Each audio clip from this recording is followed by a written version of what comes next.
Hola, Hola Alicia, ¿cómo estás? bien, bien. Qué simpático ver a Rodrigo también. De tanto Hola tiempo no Alicia, mucho veo. ¿Qué tiempo, mucho tal? tiempo.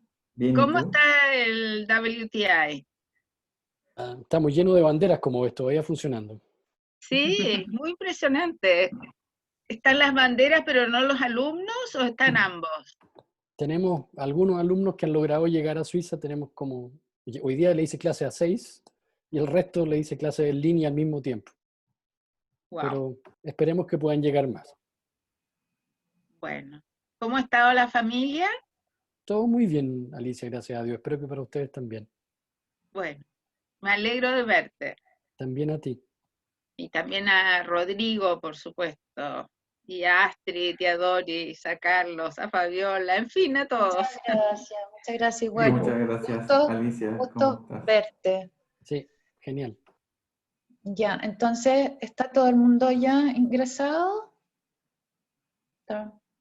Sí, vamos a Sí, cualquier cosa empezar. yo voy dejando ingresar. Ya, ok, Felipe, muchas gracias. Bien, bienvenidos todas y todas a este mediodía internacional sobre, ¿cierto?, el sistema de solución de controversia en materia de inversiones. Tenemos como invitados a dos personas cuyo conocimiento y experiencia nos van a iluminar respecto al sistema de solución de controversias en materia de inversiones en general, las últimas tendencias en el caso de Chile, lo que ha hecho en ciertos tratados internacionales, y luego, ¿cierto?, vamos a adentrarnos en las críticas que se le han hecho a este sistema. En relación al primer punto, tenemos la exposición de Rodrigo Monarde, de la Dirección de Inversiones de la Subsecretaría de Relaciones Económicas Internacionales, cuya vasta experiencia, de la Dirección de Inversiones más específicamente, y que tiene ya una larga experiencia que data ya de la época, ¿cierto?, de la Direcon en esta materia. A Rodrigo Polanco, ¿cierto?, profesor de la Universidad de Chile y también profesor ahora del World Trade Institute, con un gran conocimiento también sobre esta materia y que nos va a dar a conocer las críticas y cómo se están trabajando las críticas que se han hecho a este sistema de solución de controversia, caracterizado por el arbitraje entre inversionista extranjero y Estado. Entonces, Rodrigo, el primer Rodrigo tiene la palabra, te escuchamos. Muchísimas gracias. Muchísimas gracias Astrid por la presentación. Quizás solamente un punto para aclarar. Creo que Rodrigo Polanco tiene más experiencia que yo, pero lo podemos conversar más adelante. Bueno, en primer lugar, preparé una pequeña presentación, más que nada también para ir guiando un poco la discusión. La discusión ahora en este sentido, lo voy a poner en pantalla completa para que lo puedan ver y me confirman por favor si es que se ve o no. Si se ve como pantalla completa o no. No, ¿Sí? se ve como presentación que tú estabas viendo la tuya y la siguiente. Espérame, déjame ver qué tengo que hacer acá. Dame un segundo. Qué extraño.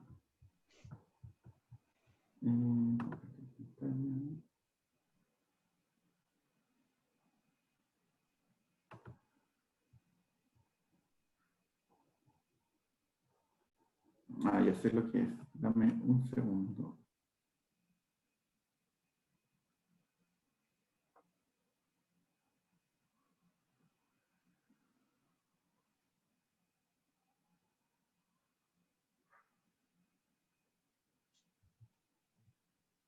¿Se ve ahí?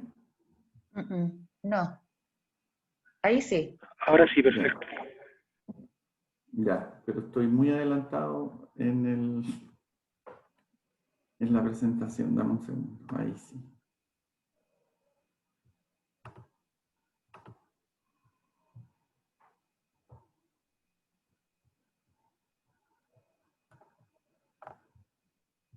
¿Me ven? Sí, te vemos a ti. Ya. Porque a mí se me quedó congelado. Obviamente probamos y no había ningún problema y ahora tenemos problemas. Pero prueba a ponerla no en modo presenta, o sea, no en pantalla Rodrigo, completa. Rodrigo, si Sí. quieres me mandas por correo y la voy pasando yo. Ya. Dame un segundo.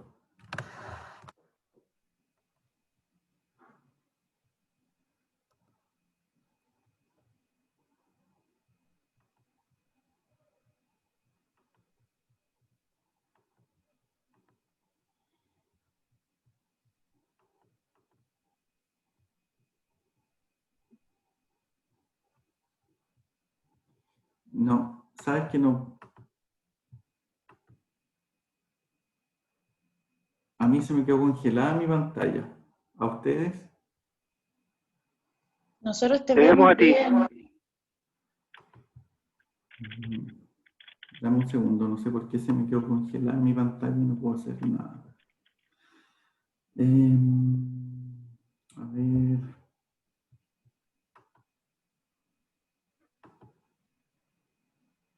Déjame ver qué puedo hacer acá. Pero Rodrigo, no te compliques, o sea, dilo sin PowerPoint porque sabes tanto. Sí, no, mira, voy a comenzar sin PowerPoint y voy a ver si es que lo puedo arreglar en unos minutos.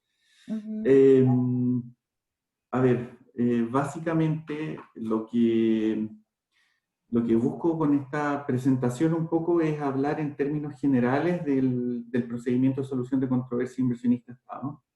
Y en este contexto,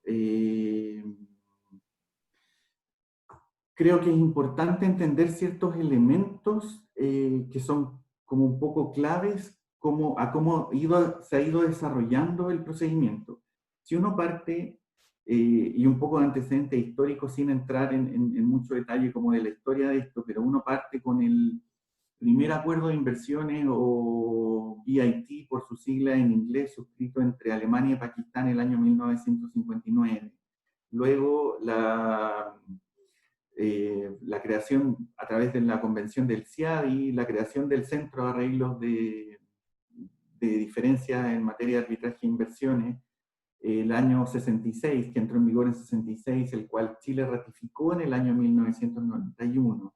Y posteriormente toda esta tendencia mundial de negociación de acuerdos de inversión o acuerdos bilaterales de inversión, EITs, entre los 90 y los 2000, para luego hacia fines de los 90, bueno, y en especial a partir del NAFTA, con la inclusión de un capítulo de inversiones en un TLC y la proliferación de todo este tipo de acuerdos, desde los 90 en adelante hasta actualmente contamos con más de 3.000 acuerdos de inversión en todo el mundo entre distintos países, bilaterales, plurilaterales.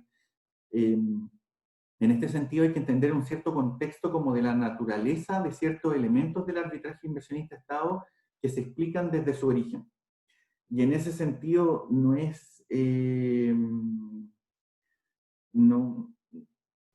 un misterio ni tampoco un gran descubrimiento entender que al momento en que se crea la convención del CIADI, básicamente se estaba pensando en crear un centro de arreglo bien de controversia, por decirlo de alguna manera, contractual, en virtud de la cual habían inversionistas que suscribían contratos con estados receptores de dicha inversión, en especial para evitar ciertos regulares. Básicamente esa era la realidad en el contexto en que se negoció el CIADI, y se pensaba en estas disputas de naturaleza contractual de otorgar un foro neutral para que se resolvieran esas disputas. Pero el hecho que fueran contractuales hacía, por un lado, que tanto el Estado como el inversionista tuvieran derechos y obligaciones recíprocas en las cuales ambos podían resolver sus controversias. Eran controversias de naturaleza contractual y se buscaba de alguna forma también la ley aplicable, iba a ser el contrato y quizás con algunas disposiciones de derecho internacional que fueran aplicables. Pero posteriormente, cuando entramos en esta espiral de negociación de estos acuerdos a partir de los años 90, nos encontramos con acuerdos de distinta naturaleza. Y en ese sentido, este tipo de acuerdos lo que fueron haciendo un poco fue alterar esta naturaleza contractual, sino otorgarle garantías o derechos a los inversionistas a través de un tratado internacional, fuera un acuerdo bilateral de promoción y protección de inversiones, o un capítulo de inversiones en el contexto del TLC. Básicamente, los estados partes se comprometían a otorgarle ciertos derechos al inversionista.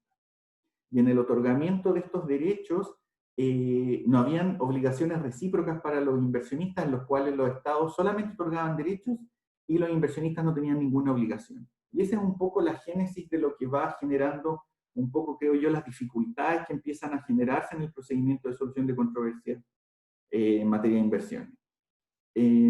Por otra parte, también no es ningún misterio entender que la Convención del CIADI, por ejemplo, y el mecanismo actual de solución de controversias en materia de inversiones tiene una inspiración en el arbitraje comercial. Y el arbitraje comercial tiene ciertas particularidades porque son efectivamente las partes que someten a un arbitraje, una determinada controversia, son las partes las que nombran a los árbitros que van a conocer de esta controversia, y una serie de características que existen en el sistema actual que claramente quizás no están hechas para el propósito o para la naturaleza de la controversia que se da en el contexto en inversiones, y voy a pasar a explicar un poco por qué. Cuando llegamos a la negociación de estos acuerdos de inversiones a nivel de tratados, ya sea en los APIs, BITs o capítulos de inversiones en el contexto de los TLC, básicamente el derecho que se le otorga al inversionista es de recurrir al arbitraje inversionista-Estado en virtud de una medida que implementó uno de los estados parte en este acuerdo, y dicha medida constituye un incumplimiento o una vulneración de alguna de las obligaciones contenidas en el tratado, y que dicho incumplimiento, dicha medida que genera un incumplimiento, le ocasiona una pérdida o un daño al inversionista. Y el inversionista puede presentar una reclamación arbitraje para perseguir un objetivo de conseguir una compensación económica de dicho daño. En ese contexto, uno de los temas relevantes acá es que la definición de medida que tenemos en los capítulos de inversiones, básicamente lo que hace es referirse de manera general y amplia a todo tipo de ley, reglamento, decreto, a cualquier tipo de regulación en términos generales. En ese sentido,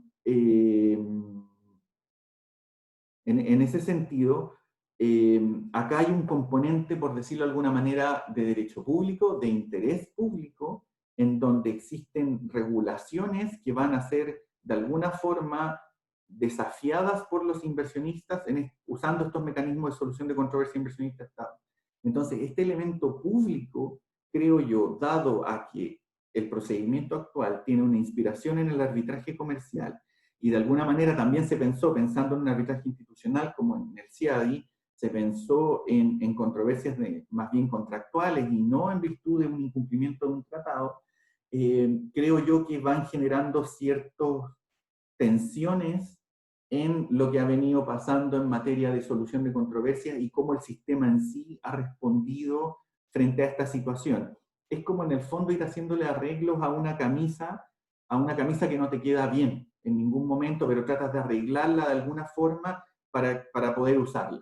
Entonces, en ese sentido, creo yo que estos elementos hacen de alguna manera que exista esta tensión en el procedimiento de solución de controversia inversionista-Estado.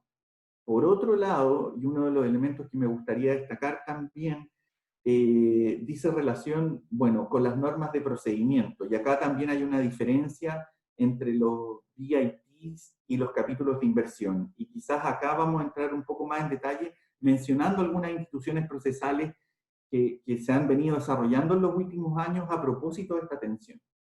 Porque al final del día lo que tiene que ver es que si el mecanismo de solución de controversias está de alguna forma diseñado para conocer de medidas regulatorias que implementan los estados, y cómo ese mecanismo de alguna forma puede ser mejorado para efectos de acomodarse mejor a esta situación. En términos muy generales, los acuerdos, los API o los VITs que se negociaron en los 90 y los 2000 y por muchos otros países. Chile tiene actualmente 35 APIs vigentes. Básicamente la referencia a la solución de controversia inversionista-Estado era básicamente otorgar el consentimiento del Estado para que los inversionistas pudieran reclamar, y se establecía una elección de foro en donde se establecía que se podía recurrir al mecanismo del CIADI, a la regla municipal o cualquier otro tipo de arbitraje ad hoc, y con un par de normas de procedimiento estableciendo ciertos elementos como plazos para presentar reclamaciones y algunas otras referencias. En cambio, a partir por lo menos en el caso de Chile, con su primera negociación en el TLC con Canadá, luego con México y obviamente posteriormente en el TLC Estados Unidos y todos los tratados de libre comercio que hemos hecho a partir de ahí,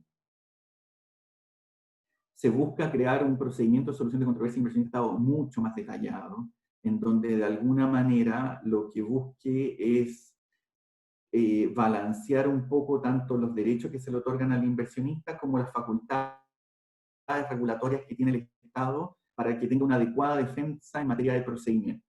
También haciendo como un reconocimiento a esta naturaleza como de interés público que tienen este tipo de controversia, y de alguna forma profundizando algunas disposiciones e incluso agregando y modificando las reglas de arbitraje, ya sea de UNCITRAL o del CIADI, en donde establece ciertos elementos que buscan como de alguna manera reconocer esta tensión con el tema del interés público y el hecho de que se cuestionen medidas de carácter regulatorio.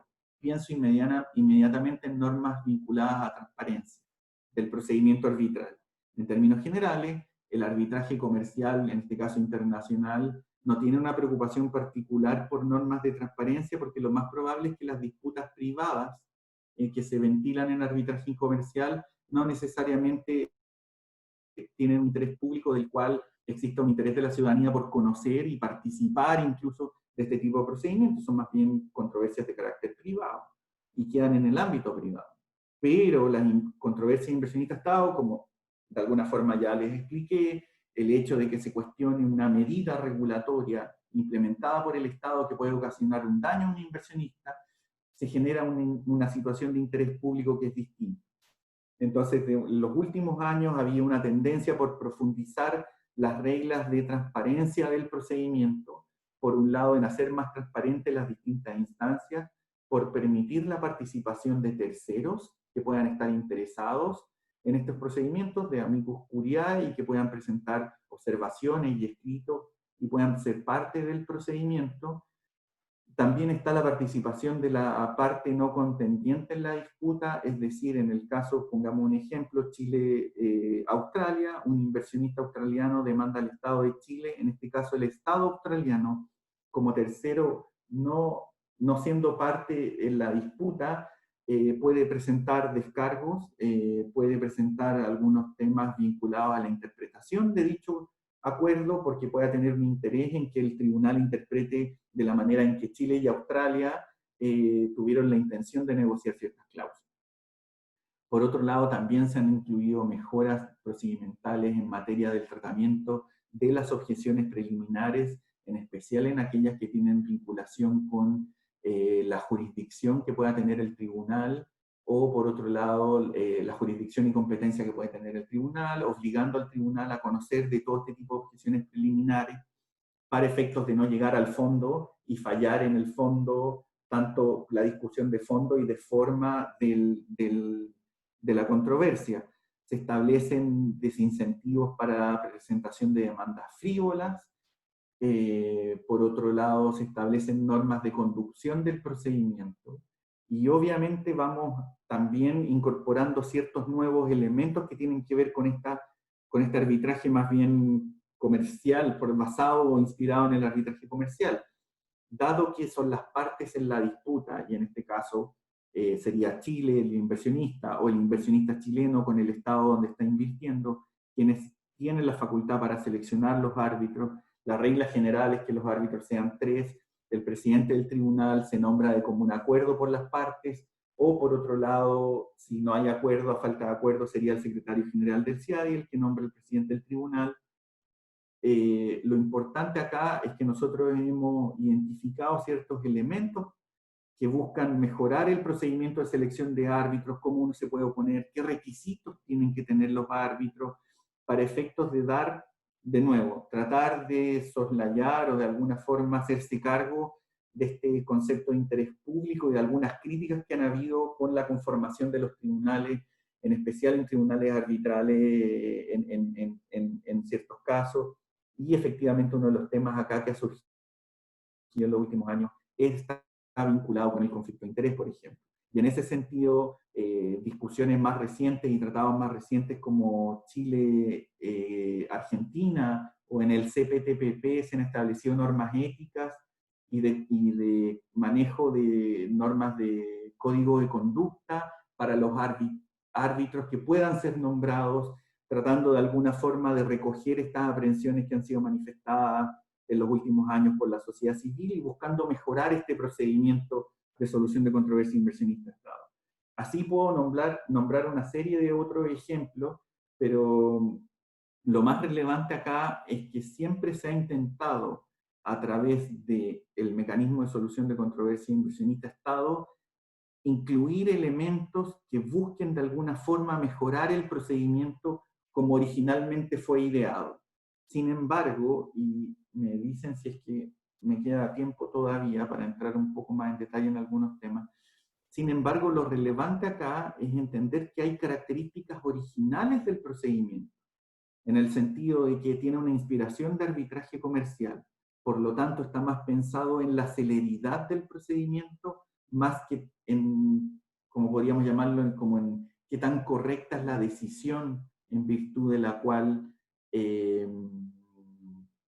se adopta por parte del tribunal arbitral. Por otro lado, también tenemos dificultades con respecto a que la decisión de un tribunal arbitral no produce cosas juzgadas, que producen recursos de nulidad en su contra. Y las causales de anulación, finalmente lo que hacen, si son procedentes, anulan el laudo originalmente dictado. Por lo tanto, se le otorga al inversionista la posibilidad de volver a presentar la misma reclamación, ya que no hay efecto de cosas juzgadas. Entonces, hay ciertos elementos que no pueden ser cambiados. Sin embargo, lo que hemos intentado hacer Chile y muchos otros países es ir mejorando el procedimiento de solución de controversia inversionista-Estado en el sentido de hacerse cargo de las dificultades que ha ido generando y de ciertos problemas que tiene para efectos de alguna forma entender este contexto que tienen las controversias inversionista-Estado, que es un contexto único, porque dado que es un inversionista privado que demanda al Estado, hay nuevamente, y no quiero, y perdonen por reiterar, pero creo que este es un elemento importante a considerar, un elemento de interés público dentro de cada una de las controversias que se llevan. Acá lo que se cuestiona es una medida regulatoria adoptada por el Estado, por lo tanto ese componente tiene que de alguna manera tener un reconocimiento en el procedimiento de solución de controversia. Y en ese sentido, lo que hemos tratado de hacer, creo yo, si uno lo puede agrupar en los últimos 3 negociaciones que ha participado Chile, en la modernización del acuerdo con Canadá, en la negociación del CPTPP y recientemente en la Argentina, por un lado tiene que ver con cuestiones sustantivas que no vamos a entrar en esta discusión, pero sí también en resaltar el derecho regular que tienen los estados. Por otro lado, a incluir normas, por ejemplo, más profundas en materia de transparencia y participación de terceros en el procedimiento. Por otro lado, tenemos normas que buscan regular de mejor manera las objeciones preliminares y las demandas frívolas. Luego también tenemos normas, por ejemplo, con respecto a la financiación por parte de terceros, es de alguna manera establecer obligaciones de transparentar cuando un inversionista está recibiendo financiamiento por terceros para llevar este caso a un procedimiento inversionista-Estado. Nuevamente también tenemos en el CPTPP instrucciones sectoriales, como tienen que ver el tema de salud y especialmente con normas vinculadas al tema del tabaco, vinculadas a plain packaging y la demanda de Philip Morris en contra del Estado australiano. Tenemos normas de código de conducta en CPTPP y en Argentina con respecto a los árbitros, y todo eso busca de alguna manera mejorar el procedimiento de solución de controversias para reflejar esta naturaleza dual que tienen estos conflictos, que tiene que ver, por un lado, hay un privado que se ve afectado por medidas que tienen más bien un carácter público, y ese privado, y se tiene que entender que esta transversal dual público-privada tiene que tener un reflejo en la solución de controversia inversionista-Estado. Y quizás para cerrar un poco mi presentación, y nuevamente disculpas por no haber podido tener un problema técnico acá, creo yo que lo importante es hacerse la pregunta si efectivamente estos cambios son suficientes, si estas modificaciones que se han ido haciendo son suficientes, cuáles serían las otras áreas de modificación, o derechamente, y quizás un poco Rodrigo también nos puede contar, y yo les puedo adelantar, tomar decisiones más radicales que dicen más bien relación con, por ejemplo, la postura que tiene la Unión Europea, tanto a nivel de negociaciones bilaterales, como en el contexto multilateral de un CITRAL, con la propuesta de la creación de una corte de inversiones, y dejar este mecanismo de solución de controversias inversionista-Estado inspirado en el arbitraje comercial, para pasar más bien a un concepto de corte permanente, que se parece más a los tribunales ordinarios de justicia, más que un procedimiento arbitral. Entonces ahí hay una serie de elementos que los europeos tratan de argumentar de que es necesario traer en el sistema de solución de controversia inversionista-Estado para efectos de mejorar. Esa es una pregunta que dejo abierta, que quizás podemos discutirla más adelante. Creo que hay algunos elementos valorables en la propuesta de los europeos, pero también hay algunas cosas que no queda tan claro cómo se pueden implementar, y también hay elementos que son rescatables y características del procedimiento actual que quizás no deberían perderse. Entonces, la pregunta es si efectivamente son suficientes, cuáles serían los cambios, y bueno, dispuesto a escucharlos y tratar de responder todas sus preguntas con respecto al tema. Muchas gracias. Gracias, Rodrigo. Sentimos mucho también que por razones técnicas no haya funcionado el PowerPoint, pero si nos lo manda, se lo podemos mandar a todos los expositores.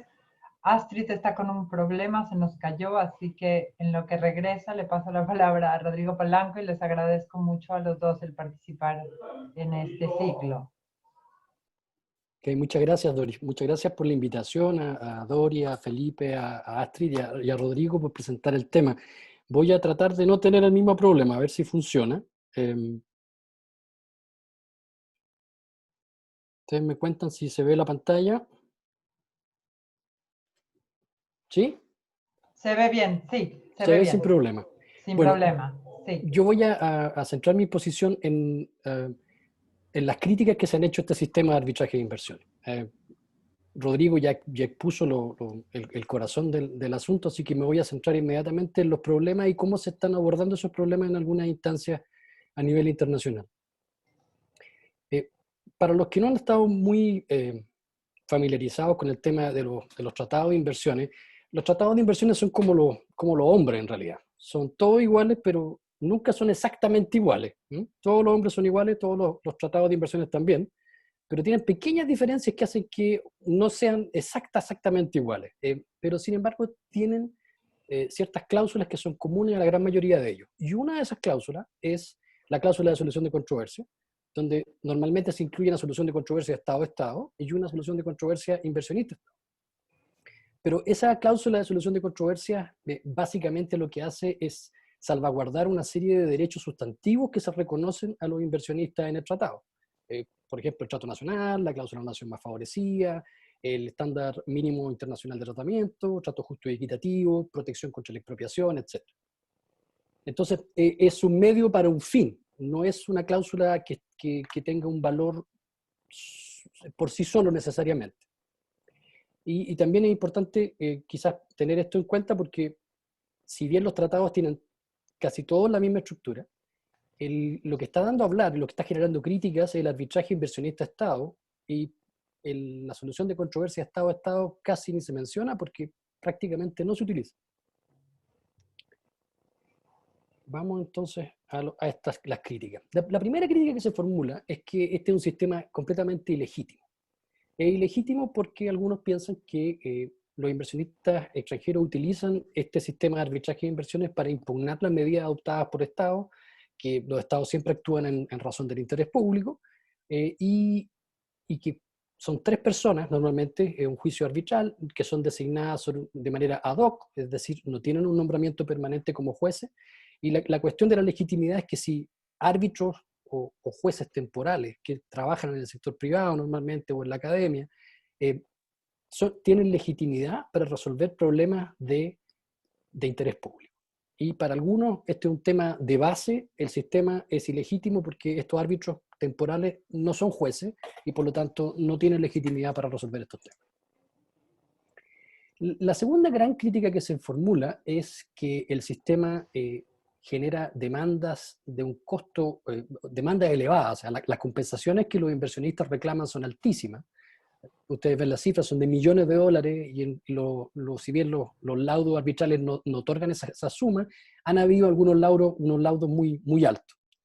Y la otra cara de la moneda de esta crítica es que muchos estados, por el temor a enfrentarse a una demanda muy alta, no van a estar con la intención o no van a querer arriesgarse a hacer modificaciones regulatorias que podrían significar una demanda futura. Esto es lo que se llama el congelamiento regulatorio. La tercera crítica que se le hace al arbitraje de inversiones es la falta de transparencia. Como bien dijo Rodrigo, estos procedimientos tienen su origen en el arbitraje comercial en una parte, y el arbitraje comercial es prácticamente por esencia un arbitraje reservado donde no es público. Y en el arbitraje de inversiones, si las partes del conflicto así lo desean, incluso en casos de interés público, y salvo una norma expresa en el tratado que diga lo contrario, pueden ser mantenidos de manera reservada, totalmente confidencial, y de hecho a veces nos enteramos de casos años después de que sucedieron respecto a algunos países. La cuarta crítica que se formula al arbitraje de inversiones es lo de la planificación de la nacionalidad o el forum shopping, la compra de una nacionalidad. Como las definiciones de qué se entiende por inversionista extranjero en estos tratados son bastante amplias, cualquiera de nosotros podría, con una planificación adecuada, ¿no? Para eso le pueden preguntar a un tributarista, porque los que inventaron la planificación fueron los tributaristas, ¿cómo puede ser extranjero en su propio país?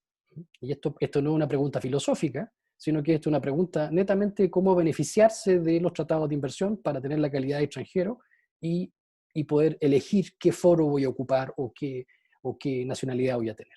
Eso para muchos consideran que esto es un abuso de derecho y que no debiera existir. Los costos. El sistema se ha vuelto excesivamente costoso con los años. Los costos de los honorarios del abogado casi va cerca del 80% de los costos totales, y estamos hablando de millones de dólares en costos. Hay ciertos casos donde un inversionista ha ganado el juicio. Hay un famoso caso de 2 inversionistas alemanes contra Costa Rica que ganaron un juicio, pero no ganaron tanto, entonces perdieron todo lo que ganaron en pagarle las costas a los abogados. La otra crítica que se le formula es que los arbitrajes se han hecho cada vez más intensos. Esta disciplina hace 20 años atrás, con muy pocos casos, uno podía leer los laudos arbitrales, eran textos muy cortos, los procedimientos eran bastante cortos, duraban 1 año y medio, 1 año, 3 meses. Ahora los procedimientos pueden durar muchos años. Las técnicas de litigio se están volviendo cada vez más costosas y más complejas, y eso hace que los arbitrajes sean no solo más costosos, pero también mucho más largos. Y aquí se pierde un poco una de las ventajas de los arbitrajes, que una de las gracias de los arbitrajes es que es más corto que ir a un tribunal doméstico, en principio, y eso, al parecer, hoy en día no es tan cierto. Otra crítica que se le da se hace al sistema es los problemas de independencia e imparcialidad de ciertos árbitros. Hay ciertos árbitros que, al ser nombrados, tienen un interés en volver a ser nombrados en futuros casos. Esa es la crítica que se hace. Entonces, por ese punto van a tratar en el fondo de legitimar el sistema con su nombramiento. hay dos críticas recurrentes en este sentido. Una es lo que se llama la crítica del cambio de sombrero. Son ciertos árbitros que en algunos casos sirven como árbitros, pero después sirven como abogados de un Estado en un juicio futuro. O sea, tienen un conocimiento de cómo se resuelve el caso respecto de, por ejemplo, Chile, y en otro juicio son abogados en contra de Chile en otro arbitraje de inversión. O otro crítica son las puertas giratorias, que alguien que sirve como defensor o como servidor público defendiendo un país, después de ganar años de experiencia, pasa a ser contratado por un bufete internacional y hacer el trabajo al revés, terminando ayudando en la demanda contra el país. La siguiente crítica que se le hace al arbitraje de inversión son los problemas de consistencia. Como existen muchísimos tratados de inversiones, y estos tratados de inversiones son tratados que en el fondo tienen cada uno distintas normas de solución de controversia y se resuelven arbitrajes sobre la base de distintos textos legales. Hay interpretaciones jurídicas divergentes, incluso sobre estándares que son similares, por ejemplo, sobre trato nacional, o qué se entiende por expropiación, qué se entiende por trato justo y equitativo. La falta de coherencia entonces es un problema, porque un Estado no sabe, dependiendo con qué tratado se está enfrentando, si lo que está haciendo es expropiación o no es expropiación, es discriminación o no es discriminación. Un noveno problema, y ya estamos por terminar con las críticas, es que existen muchas decisiones erróneas. No creo que sea el caso, pero se critica que existen muchas decisiones erróneas y que no existe ningún mecanismo como una especie de corte de apelaciones para revisar la decisión. Lo que existen son mecanismos de anulación del laudo arbitral, ya sea dentro del sistema CIADI o fuera del sistema CIADI, pero las anulaciones son siempre restringidas y no permiten una revisión de los hechos en general. Y también por lo mismo se llegan a conclusiones inconsistentes. Y la última crítica que se formula, y es creo que a mi juicio la más importante de todas en realidad, es que el sistema es una discriminación contra los nacionales.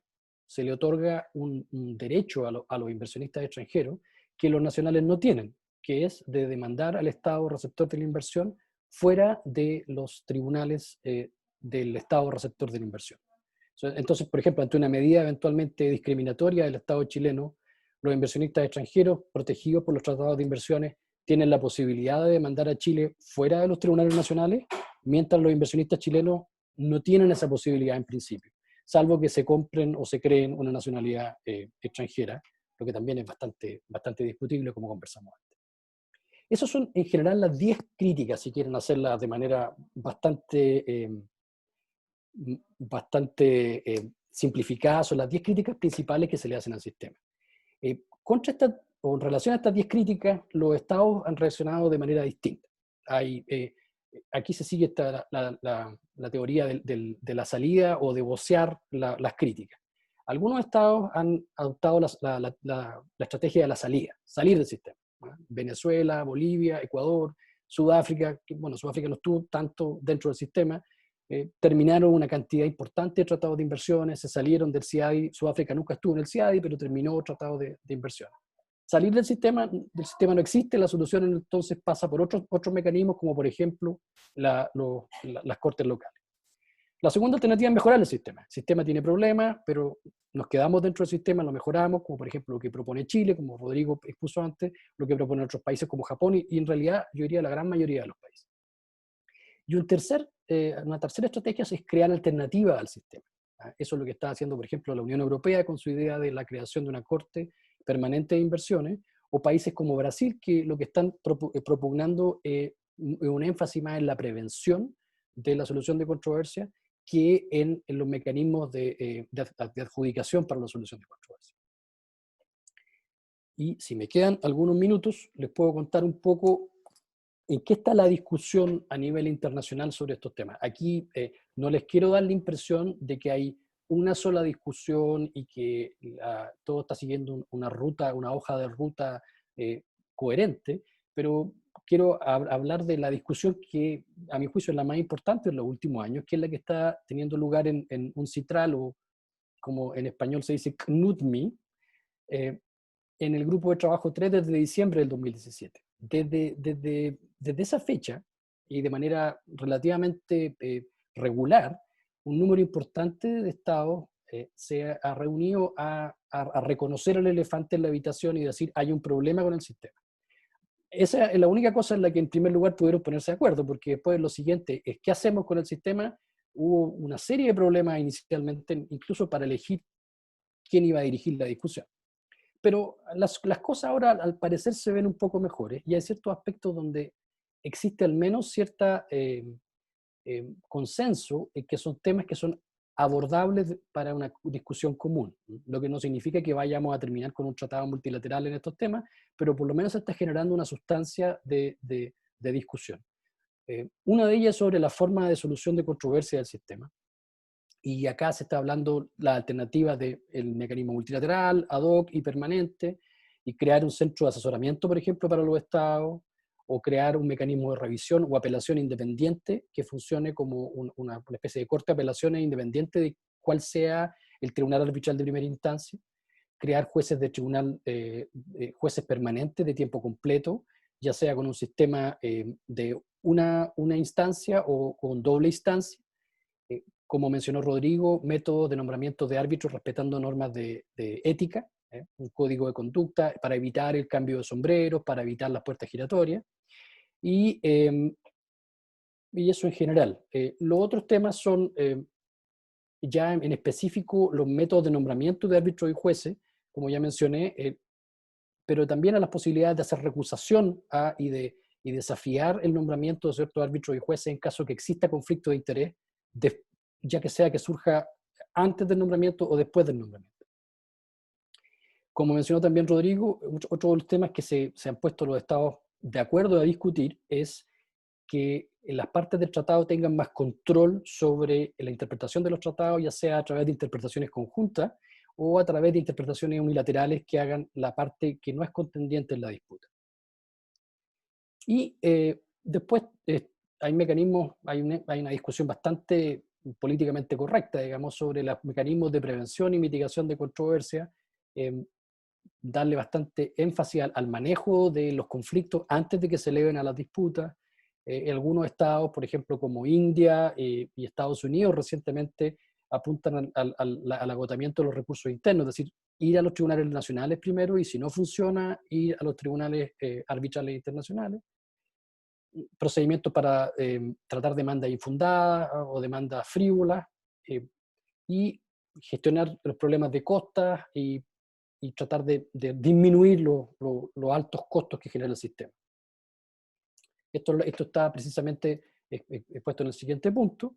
Y por último, un tema donde se han puesto bastante de acuerdo es que restringir el financiamiento de casos por terceros o entidades financieras. Como el procedimiento se ha vuelto tan costoso, una de las cosas que ha surgido en el mercado son entidades que financian a demandantes y que después, bueno, se pagan con los resultados del juicio. Yo creo que estoy en el tiempo, Doris, o me quedan todavía algunos minutos. Estás en el tiempo, pero ciérrame. Sí, yo creo que es mejor porque yo había preparado preparado un poco más sobre la respuesta a las críticas, pero porque tengo algunas respuestas a las críticas, pero a lo mejor lo podemos dejar para las preguntas y respuestas y así no es tan aburrido hablando sobre esto. Las críticas no ha sido aburrido. Las críticas que le expuse anteriormente no son las que yo necesariamente pienso, son las que en general existen, recogí como una muestra, pero cada una de ellas tiene ciertos elementos que pueden ser rebatidos, algunas relativamente fácil, otros más difícil. El tema de la transparencia, por ejemplo, yo no veo cómo podríamos defender mucho que sea completamente opaco, salvo que nos importe mucho la celeridad del proceso, como mencionaba Rodrigo anteriormente. Muchos tratados modernos se hacen cargo de la mayoría de estas críticas, pero yo diría que una mezcla entre el desconocimiento y también, en algunos casos, la desconfianza que existe hoy en día sobre el sistema internacional, que no solamente en Chile, sino que en muchos países, lleva a que estas mejoras el día de mañana ni siquiera se puedan implementar. Por ejemplo, y así a lo mejor puedo hacer un comentario para ganarme preguntas gratis inmediatamente, las críticas contra el CPTPP en materia de inversiones, específicamente, no tienen en cuenta que el sistema existe hace muchísimos años, que no fue creado por el CPTPP, como muchas personas sostienen, sino que el CPTPP lo que hace es corregir muchísimas cosas que existen en los tratados de inversiones hoy en día. Pero si eso no se aprueba, no es que no tengamos arbitraje de inversiones. Chile tiene tratados con todos los países que son miembros del CPTPP. Lo que tenemos es un arbitraje de inversiones que tiene las falencias, o muchas de las falencias que describí anteriormente. Entonces, yo no soy tan optimista acerca de que el procedimiento de mejorar el sistema vaya a terminar en corto plazo en una solución coherente, pero no por un problema que no existan formas de solucionarlo, sino que la discusión que se da sobre el tema es una discusión que no es siempre desapasionada, a veces tampoco es lógica y a veces también tiene ciertas motivaciones de otro tipo. Pero con eso termino y muchas gracias nuevamente por la invitación y encantado de contestar preguntas si puedo hacerlo. Muchas gracias, Rodrigo. Podemos dejar de compartir para... Exacto. Tenemos algunas preguntas, todos los que quieran hacer preguntas en el chat, ¿les parece que tomemos unas 4 preguntas y les doy unos minutos a cada uno para que lo hagamos? Astrid se disculpa, sigue intentando, pero parece que hay un problema. La primera, que es de uno de nuestros estudiantes, Marco, nos pregunta cómo se designan los árbitros. ¿Pueden ser recusados? ¿Cómo se designan? Me imagino que en los distintos esquemas. El profesor Fortín pregunta, frente al creciente cuerpo de evidencia empírica que cuestiona la noción de que los BID son necesarios para atraer inversión extranjera, ¿cómo afecta esto al tema de solución de controversias? Respecto a los acuerdos comerciales que han sido, ¿ustedes van tomando nota a ambos para luego contestar? Ustedes me dicen, terminamos en la de Alicia Froman y luego tomamos más, ¿les parece? ¿Cuáles han sido los acuerdos comerciales suscritos? Y si se está discutiendo modificaciones, un poco lo que ya los dos Rodrigos tocaban. Y finalmente Alicia Froman, que nos pregunta cuáles podrían ser las ventajas y o problemas de un mecanismo de Estado a Estado respecto al inversionista Estado. Rodrigo Monardes, ¿quieres empezar? Y después le pasamos la palabra a Rodrigo Polanco, ¿o los invertimos? No tengo ningún problema en empezar. Me dicen si es que no respondo, o sea, si necesitan clarificaciones adicionales, pero en el fondo, en materia de designación de árbitro, existen normas tanto, independientes si esto es arbitraje dentro con normas CIADI o fuera del CIADI, existen regularmente normas de nombramiento de los árbitros. La regla general Perdona, Rodrigo, algo pasó con tu cámara que nos aparece ahí. Ahí está. ¿Qué pasó? Ya, no sé. Ahora se apagó. Ahora está bien. Ahí? Sí. Ya. No, la regla general es finalmente que existen normas de designación de árbitros. La regla general que el tribunal arbitral que va a conocer de la controversia específicamente establece normas en donde cada una de las partes en la disputa, esto quiere decir el inversionista que demanda al Estado y el Estado demandado, designan cada uno un árbitro. Normalmente en los tratados, lo que hacemos en los capítulos de inversiones, en estos acuerdos de inversiones, es establecer normas que apelan un poco a la conducta, trayectoria de los árbitros que las partes tienen que nombrar. Normalmente hay una prohibición de nombrar a un nacional que tenga tu propia nacionalidad dentro de este árbitro, y hay normas específicas para el nombramiento del tercer árbitro, que va a ser el presidente del tribunal. Entonces, en este contexto, lo que sucede mucho es que como que hubiese un árbitro nombrado por el demandante, uno por el demandado, ciertos criterios comunes, y después las normas para que las partes se pongan de acuerdo para designar a un presidente del tribunal, que ese presidente del tribunal también tiene que tener la nacionalidad de un tercer estado. A falta de acuerdo, se establece por regla general que va a ser el secretario general del CIADI u otra autoridad competente quien va a nombrar el presidente del tribunal. Las normas de recusación creo que son bastante comunes, no varían tanto entre distintas reglas de procedimiento, pero sí existen normas en las cuales las partes se pueden oponer a una recusación. Típicamente hay temas de conflictos de interés como evidentes que se tienen que transparentar, pero así todo no están debidamente reglamentadas y se le otorga como al mismo tribunal, y si son reglas, y si es un arbitraje gobernado por el CIADI, existen ciertas facultades que tiene el secretariado para ver estos temas. Obviamente hay prohibiciones, nacionalidad es una de las más obvias, pero en términos generales eso es el mecanismo general de designación de los árbitros. También uno puede optar, hay listados, el CIADI tiene un listado de árbitros que nombra los países, uno puede buscar ahí, pero hay un pool de árbitros en todo el mundo que las oficinas de abogados y los estados que se defienden tienen acceso para efectos de ver los nombramientos de los árbitros que quieren, que se pueden ajustar mejor a las pretensiones específicas de la controversia. Con el tema de la pregunta de Alicia Froman sobre procedimiento y ventajas o desventajas de un acuerdo, de un procedimiento Estado-Estado versus uno inversionista-Estado, yo creo que pueden haber elementos interesantes dentro de un procedimiento Estado-Estado, pero también hay dificultades. Y una de estas dificultades, creo yo, la principal radica en evitar que se politice un poco la controversia.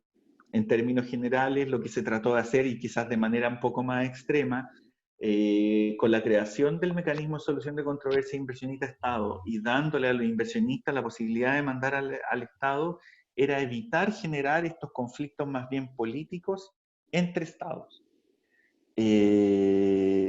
O sea, había un conflicto con un inversionista en particular, con un Estado, y se terminaba transformando en un conflicto político de relaciones internacionales entre dos Estados, y lo que se quiso evitar con la creación del CIADI, por ejemplo, fue mantener esa politización de estos conflictos y llevarlos a una especie de ámbito más neutro en donde se podían resolver estas disputas sin necesidad de ser politizadas. Sin embargo, esto trae otra serie de problemas que ha mencionado Rodrigo Polanco en su presentación y que yo también me he preocupado de destacar un poco acá. Dorotea, ¿cuál era la otra pregunta? Voy a tratar de ver el chat para ver si es que están ahí. Creo que me faltó una que tenía que ver con la... Ay, perdón, el profesor Schwartz había hecho otra, pero también el profesor Fortín sobre... Sí, yo puedo hablar de la... Podemos pasárselas a Rodrigo Polanco, ¿te parece? Ya. No, por lo menos que la del profesor Fortín tengo alguna información. Yo creo que la del profesor Schwartz, creo que Rodrigo tiene más información todavía. La pregunta del profesor Fortín es una pregunta que se hace, está muy de moda en los últimos años. Existe un creciente número de estudios que cuestionan la noción de que estos tratados de inversiones son necesarios para atraer la inversión extranjera. Ahora, si bien esos estudios existen y digamos que son de este alto, existen estudios aproximadamente del mismo alto que llegan a una conclusión contraria, que dicen que, bueno, en realidad que no son relevantes. Y hay otros estudios similares donde dicen que son sumamente importantes. Y el problema fundamental es que acá que tenemos que es con los datos. Los datos de inversión extranjera no son malos, son muy malos a nivel internacional. Y existen poquísimos países que tienen datos fiables sobre inversión extranjera y que están actualizados. Los datos que estamos hablando son datos que tienen por lo menos 4 o 5 años de desfase. Y el segundo elemento que hace esto más complejo todavía es que normalmente lo que se mide es el ingreso de la inversión extranjera, pero no la retención de la inversión extranjera. Entonces, la respuesta a la pregunta, si estos tratados sirven para atraer inversión extranjera, yo creo que no tiene una respuesta única y que no existen estudios empíricos contundentes ni para un lado ni para el otro, porque la respuesta depende de si estamos hablando de la inversión que acaba de entrar, si estamos hablando de retención de la inversión, si estamos hablando de estados que son tan grandes que no necesitan tratados de inversión como Brasil, como China, como Estados Unidos, o estamos hablando de estados pequeños que tienen su sistema construido sobre la participación en cadenas globales de valor y que a lo mejor sí necesitan tratados de inversión. Pero no existe una respuesta y una pregunta muy legítima la que el profesor está haciendo. Ahora, parece ser que los estados piensan que estos tratados sirven de algo porque han firmado más de 3.000. Entonces, salvo que pensemos que los estados son completamente estúpidos, firmar 3.000 tratados es porque al menos se cree que tienen algún efecto, aun cuando empíricamente eso no se pueda probar por los motivos que mencioné. Yo creo que Rodrigo Monardes puede hablar un poco más sobre el tema de las modificaciones, pero el profesor Schwartz dice que los acuerdos comerciales que han sido suscritos se están discutiendo modificaciones a los mecanismos de solución de controversia, y la respuesta es sí. Y de hecho, los tratados que Chile ha suscrito en los últimos años son una muestra evidente de mejoras sustanciales en la solución de controversia. Pero como mencioné, eso no se entiende necesariamente en la discusión pública, porque se piensa que estos tratados están creando un arbitraje de inversiones que ya existe. No sé si tú, Rodrigo, puedes elaborar más sobre eso. Si quieres complementar, porque la pregunta de Andrés, que me parece súper buena, es como bien amplia, así que yo creo que los dos van a tener un rato sobre ella, así que si quieres, Rodrigo, complementas la del profesor Schwartz. Sí, mi impresión es que, o sea, la pregunta es que se han estado discutiendo modificaciones de los mecanismos de solución de controversia. Sí, de hecho en el tratado, por ejemplo, con Canadá, que fue uno de los primeros que se firmó de los tratados de libre comercio que firmó Chile, se hizo recientemente una modificación que tiene importantes mejoras al mecanismo de solución de controversia inversionista-Estado. Ahí tiene una evidencia concreta. Lo mismo con Argentina. Si uno compara el tratado bilateral que teníamos con Argentina antes y el tratado de libre comercio que tiene Chile con Argentina, con el capítulo de inversiones, hay elementos de mejora que son, a mi juicio, indudables. Ahora, si uno está en desacuerdo con el sistema per se, ninguna de estas mejoras que se hagan van a parecer suficientes.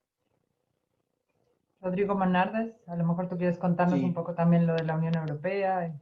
Sí, no, mira, en ese sentido, como graficar con un ejemplo acá, que es precisamente Canadá, creo yo que es un muy buen ejemplo.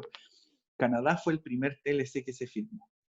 Y no es un misterio para nadie que básicamente en esa época Chile quería ser parte del NAFTA, y básicamente lo que hubo en la negociación del Tratado de Libre Comercio con Canadá fue replicar el contenido y el texto del NAFTA, por lo tanto el capítulo de inversiones. Luego, como primer TLC que se firmó, Canadá en materia de inversiones fue sujeto de una serie de modificaciones a través de declaraciones interpretativas de los estados, incorporando ciertos elementos de mejoras al procedimiento. ¿Por qué? Porque yo creo que esto es un proceso constante que ha venido haciendo Chile, y cada vez que Chile negocia, busca nuevas áreas en materia de procedimiento donde se pueden mejorar, y se fueron incorporando ciertos elementos hasta que llegamos a un punto en donde Chile y Canadá acordaron que había una necesidad por revisar el capítulo completo y volver a renegociarlo o modernizarlo, como fue lo que nosotros hicimos.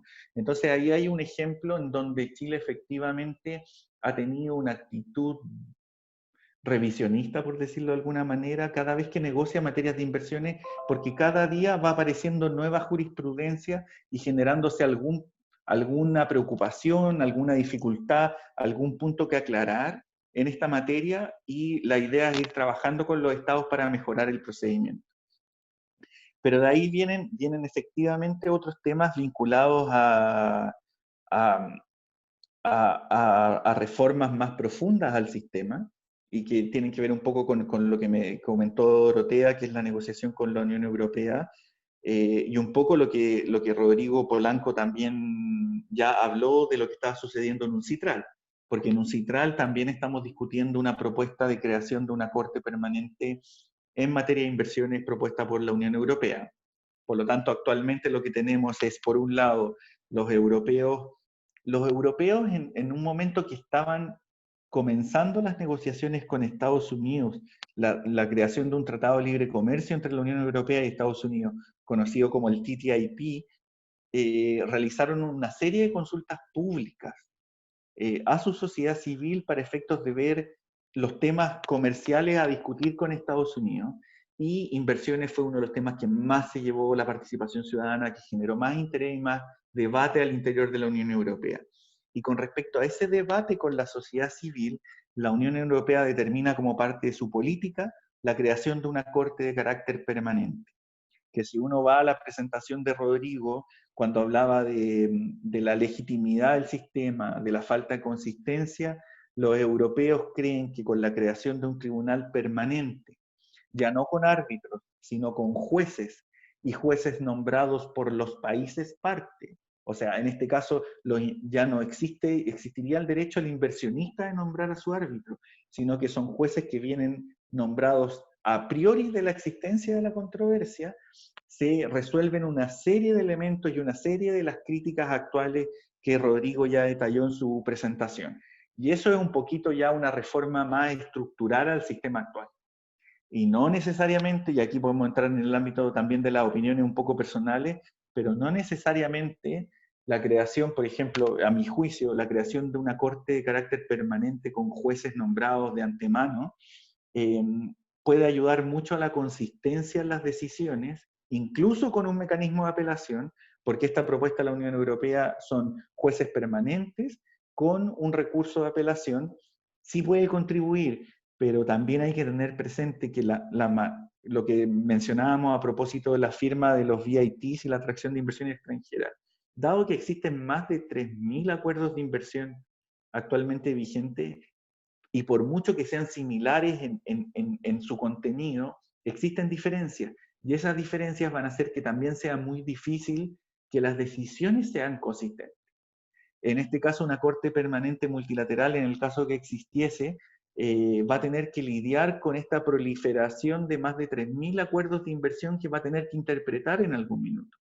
En ese sentido, es distinto al sistema de solución de controversias de la OMC, que a pesar de estar en crisis, al menos los miembros del appellate body, del cuerpo de apelación, tienen que interpretar solo un acuerdo.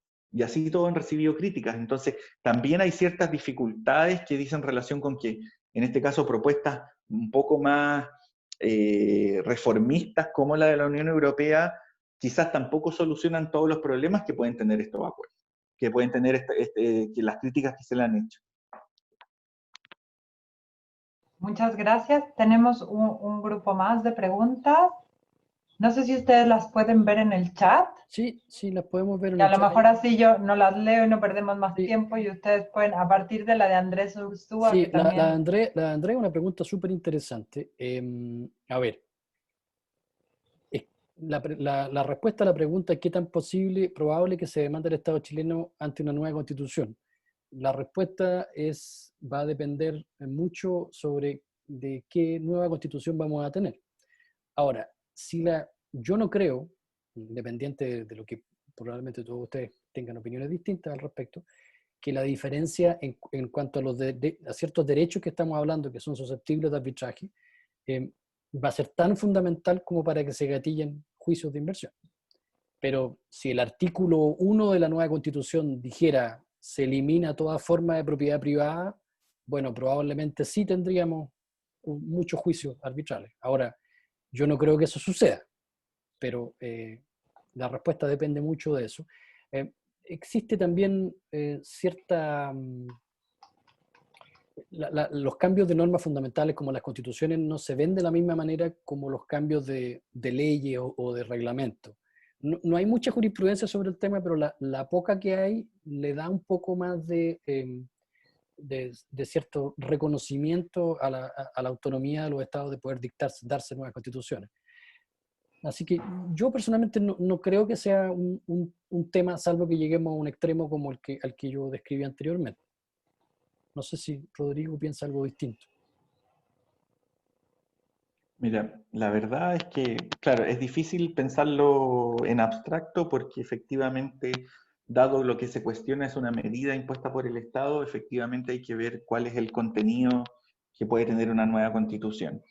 Yo creo que sí es relevante tener en consideración no solo los acuerdos de inversión, sino en general, y como lo establece la ley, que en el fondo nos permite tener este plebiscito constituyente y luego una discusión constitucional, respetar en términos generales los tratados internacionales ya suscritos por Chile. Y estos tratados internacionales son de distinta gama, no son solo inversiones, no es solo tratados de libre comercio, es un montón de otros tratados en otros ámbitos ambientales, de derechos humanos. Entonces, en el fondo, lo que hay que tener claridad es que efectivamente, quizás un comentario nuevamente personal, claro, este foja cero no es tan foja cero porque uno tiene que ver cuáles son los compromisos que ha asumido Chile, pero tampoco es una camisa de fuerza. O sea, también hay que tener conciencia, como yo les planteé, que si efectivamente se puede afectar a algún inversionista por alguna disposición constitucional, el inversionista puede lo que busca es reclamar una compensación económica. Y si estamos partiendo en el ejemplo que dijo Rodrigo, de que el artículo 1 va a ser casi como exprópiese, o no existe propiedad privada, bueno, ahí hay que compensar, e incluso el derecho nacional establece normas de compensación en caso de expropiación.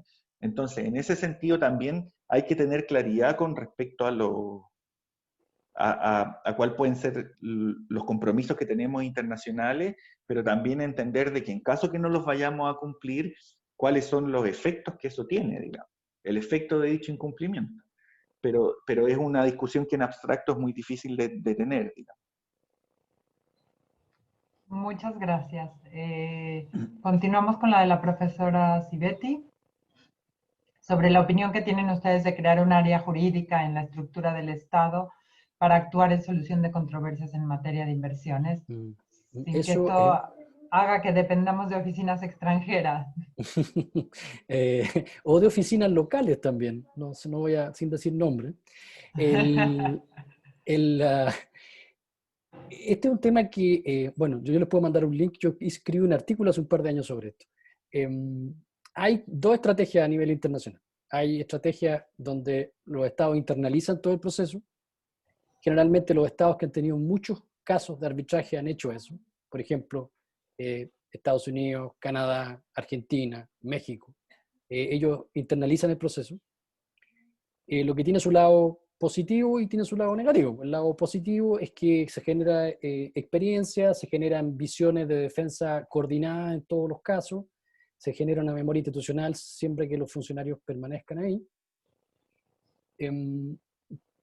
Pero también muchos otros países han adoptado la estrategia de contratar estudios internacionales, y hay ciertos estudios que uno sabe en el mercado que son estudios que defienden Estado, y hay otros estudios que defienden inversionistas, y hay algunos estudios que hacen las dos cosas. Yo creo que hay que analizar, porque a veces generar la experiencia suficiente sin tener el volumen de caso no te va a dar, te va a implicar un costo bastante alto y no va a estar al nivel que se requiere para poder enfrentar a defender el país en buenas condiciones. Si tienes muchísimos casos y tienes entonces material para implementar un sistema interno, yo creo que vale la pena. Pero si no tienes tantos casos, probablemente el costo alternativo y el costo de aprendizaje va a ser bastante alto. Yo no digo con eso que haya que confiar ciegamente en los estudios internacionales o probablemente revisar los sistemas de contratación que se hagan o hacerlos más transparentes, pero creo que nuevamente no hay una solución para todos los países que sea aplicable la misma.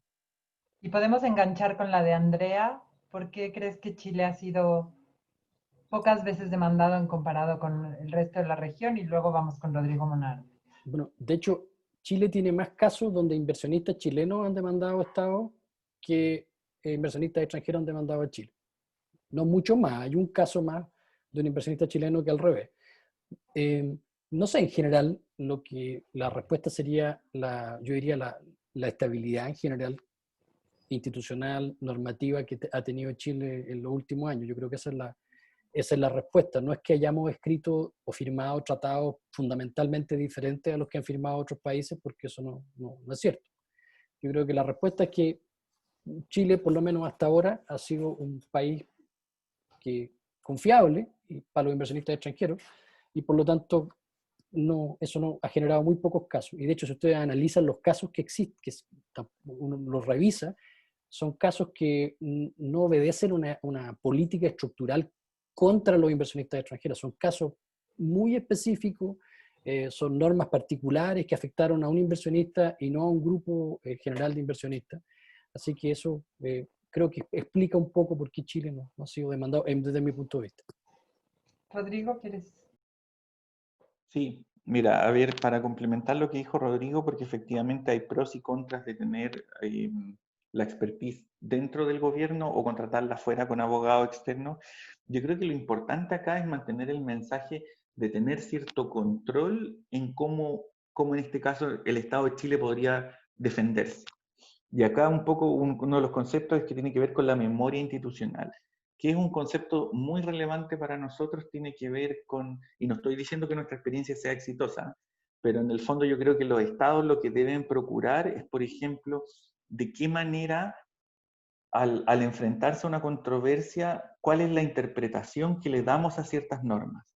Entonces, aquí hay un cierto nivel de control, ya sea obviamente el control va a existir si son abogados internos, pero si se contrata un estudio de abogados, hay que ver bien cómo ellos de alguna manera van a desarrollar la estrategia de defensa.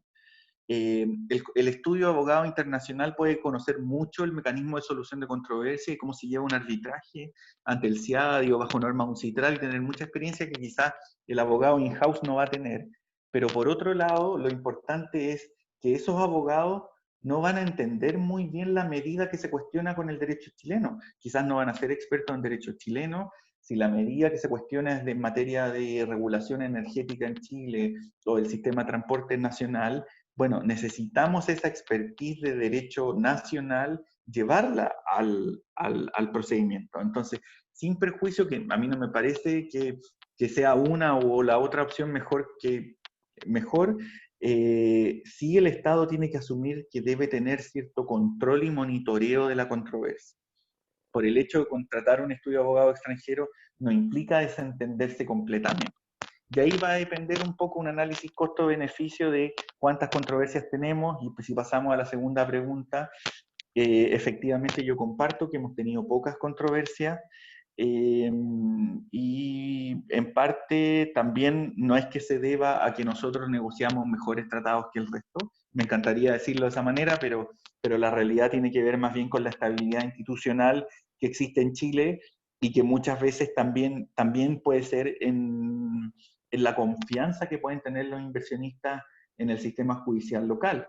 O sea, hemos tenido problemas con inversionistas extranjeros que no necesariamente se han traducido en inmediatamente arbitrajes internacionales, sino que más bien también habían habido situaciones en donde, como ocurren en todos lados, quizás hay una confianza también superior en cómo se administra la justicia en nuestro país, y en ese sentido se establece un mecanismo alternativo que puede ser suficientemente competitivo a este arbitraje internacional, y nuevamente también tiene que ver por la naturaleza de las medidas. Yo tengo la impresión, y esto es una impresión, no tengo la evidencia empírica, que el inversionista cuando recurre al mecanismo inversionista-Estado de un acuerdo internacional, es que cuando ya no ve más opción de desarrollar su negocio en el país anfitrión de la inversión. Es como que ya estamos en situaciones en donde las medidas tienen un carácter tal que es como que le impiden seguir desarrollando su inversión, y ahí es un poco cuando recurre.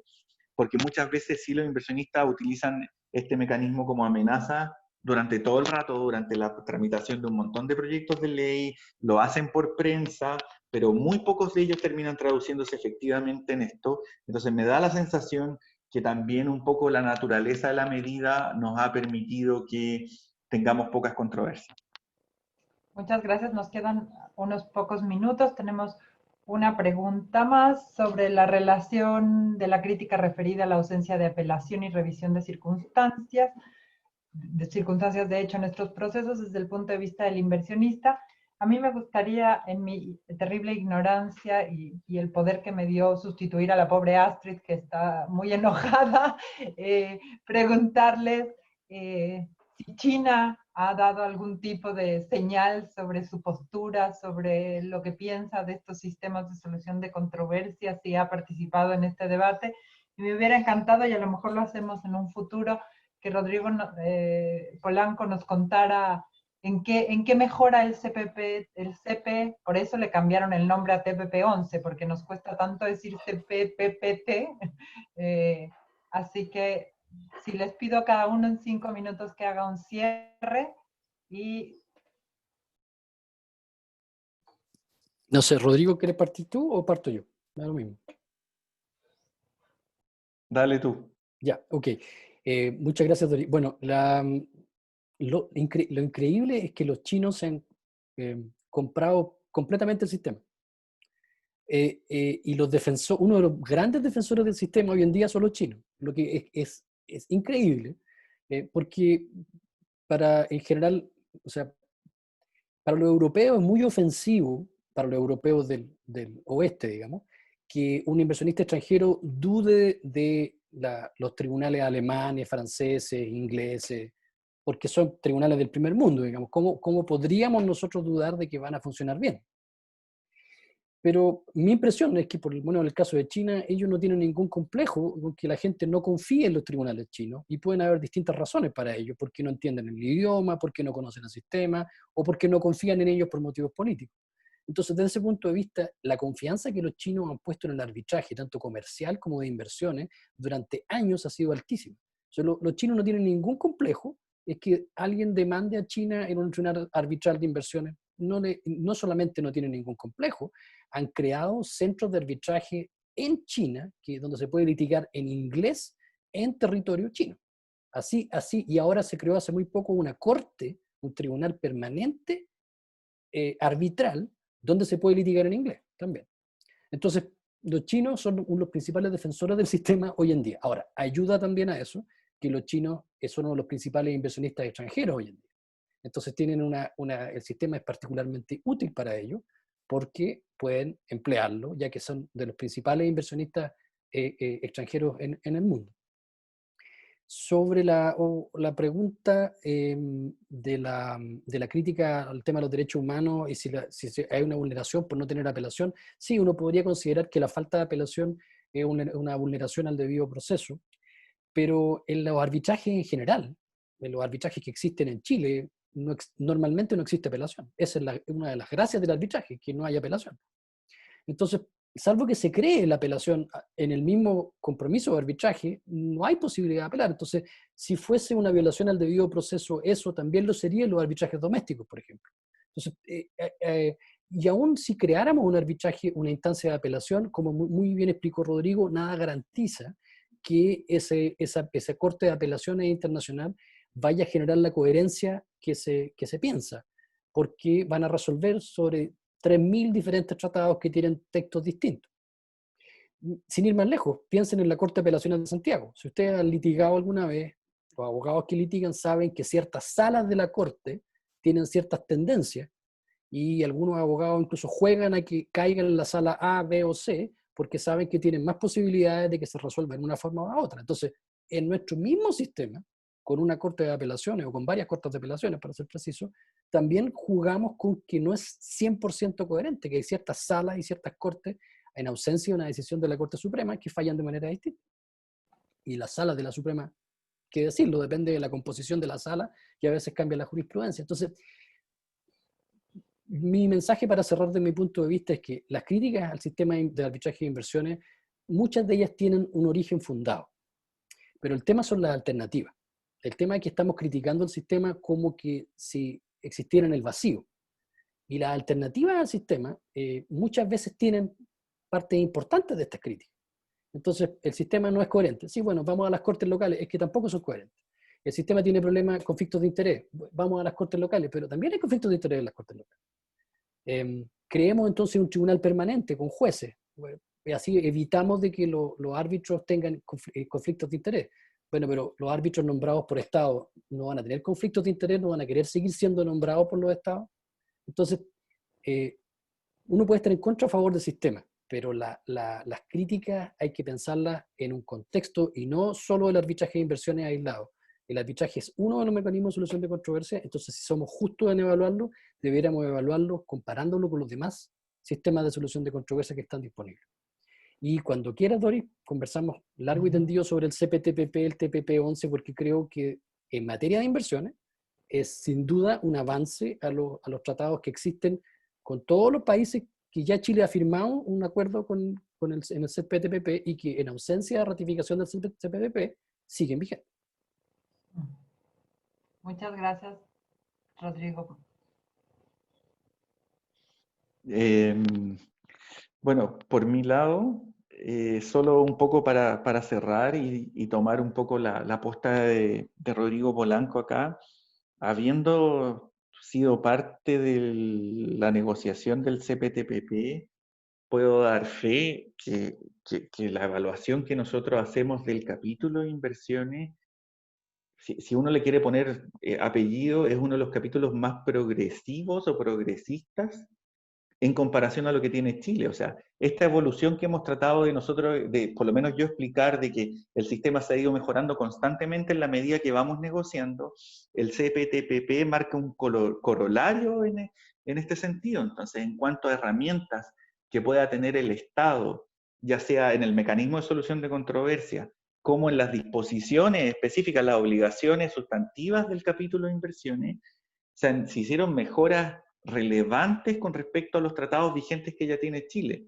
Entonces caemos en este ejemplo paradigmático que el capítulo de inversiones del CPTPP es el más criticado por la sociedad civil y cuando es a su vez el que más entrega herramientas para soslayar esas críticas que se han hecho, digamos.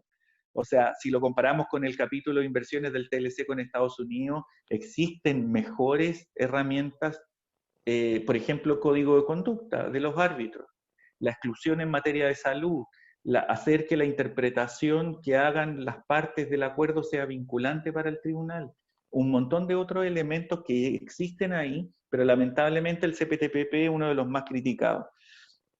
Con respecto a la postura de China, efectivamente sí, en la medida que China es un actor relevante como inversionista extranjero en el mundo, va a defender cada vez más el sistema. Incluso uno ve de la mano la evolución de China como receptor neto de inversión a pasar a ser un actor relevante como inversionista extranjero. Uno ve la evolución también de sus VITs y de sus acuerdos de inversiones, a ser muy proteccionista y en la medida liberalizar un poco más y permitir más el sistema y cada vez ser un defensor importante del sistema actual de solución de controversias. Uno ve la evolución de los chinos en materia de política de inversiones, cómo ellos evolucionaron como actores relevantes, como inversionistas en el mercado internacional. La falta de apelación como una crítica a una falta de debido proceso, nada más que agregar con respecto a lo que dijo Rodrigo. Efectivamente, apelación se entendería como parte fundamental de un due process, como de los sistemas occidentales y como parte de todo el sistema de derechos humanos, pero efectivamente el arbitraje busca que las controversias se resuelvan lo antes posible. Y yo creo que mi mensaje principal acá para cerrar, que tiene que ver con las críticas al sistema, yo creo que hay que separar en críticas que son legítimas. El procedimiento de solución de controversia inversionista-Estado tiene como sus limitaciones por ser pensado en un procedimiento que está inspirado en el arbitraje comercial, que tenía un objetivo de ser más rápido, más eficaz y no necesariamente más correcto en cuanto al contenido de las decisiones. Pero también es importante entender lo que han negociado los países en materia de obligaciones sustantivas, que son las que se aplican a la controversia en particular. O sea, no se va a culpar a quien resuelve una disputa de lo que negociaron los países, de las obligaciones que negociaron los países. Y en ese sentido también hemos tenido una curva de aprendizaje importante a partir de los 90 con estos VITs de primera generación a lo que se está discutiendo actualmente, CPTPP o otros acuerdos como mencioné yo, Chile-Argentina, que también lo mencionó Rodrigo. Y en tercer lugar, también tiene mucho que ver en cómo uno hace el manejo y la conducción de la disputa. Yo creo que si volvemos un poco al caso de Chile y, por ejemplo, las pocas controversias que hemos tenido, si uno mira en abstracto la controversia de MTD en contra de Chile, yo creo que era una controversia que no teníamos por dónde perder y la perdimos. Pero fue la primera vez que fue cuando ni siquiera sabíamos cómo ver estos temas. O sea, uno recibe como Estado la primera notificación de intención de un arbitraje inversionista-Estado y me imagino todas las dificultades que podría haber tenido el Estado chileno en defenderse de manera adecuada frente a tu primera controversia. Entonces uno también tiene que ver en abstracto, compartir la opinión de que quizás no teníamos cómo perder el caso de MTD, Y lo otro es ver también cómo nos defendimos. Yo no tengo los elementos de juicio para saber si efectivamente nos defendimos bien o mal, pero me imagino que estando en esta etapa inicial de no saber y no tener idea cómo eran estos procedimientos de solución de controversia, me imagino que hubo dificultades en la defensa, y eso es importante, en tener esa expertise de saber cómo defenderte, cómo reaccionar contra el inversionista, cómo llevar un proceso de consulta amistosa, etcétera, cómo trabajar toda esa conducción del arbitraje, que también te puede llevar efectivamente en algunos casos a perder los casos por no saber manejar las disputas de manera adecuada. Esos son como los elementos que creo yo que hay que tener en consideración al momento de hacer críticas, que yo creo que hay muchas críticas que sí son fundamentadas. Y lo otro es entender que estamos con una naturaleza de un conflicto acá, que es donde por un lado existen intereses privados y otros legítimos intereses de políticas públicas, en donde el procedimiento de solución de controversias de alguna forma tiene que hacerse cargo de esta dualidad, de este interés público que existe por este tipo de controversias. Y no puede tratarla como si fuera un conflicto entre privados, con todo el respeto que me puede merecer un arbitraje, no sé, de construcción. Obviamente el no pago del precio y determinar si el precio se pagó o no, o la obra se entregó dentro de plazo, no es lo mismo que determinar si una medida constituye una expropiación indirecta. Muchas gracias, Rodrigo. Agradezco mucho a Rodrigo Monardes, de quien parte esta idea para socializar más los temas de solución de controversias desde la Subsecretaría de Relaciones, desde la nueva Subrey. Y agradezco al profesor Polanco siempre apoyar los eventos del instituto. Los dejamos invitados para la próxima semana sobre las estrategias de inserción en las cadenas de valor, cadenas globales de valor, con Viviana Araneda de la Subrey y Nano Mulder de la CEPAL. Como les indicaba Javiera, el video estará disponible en la página web. Creo que ambos tienen comentarios muy positivos en el chat, si los pueden leer, tanto del profesor Fortín, Schwartz, Andrés, que está haciendo su tesis. Así que muchísimas gracias a todos por estar con nosotros, y en especial a nuestros grandes ponentes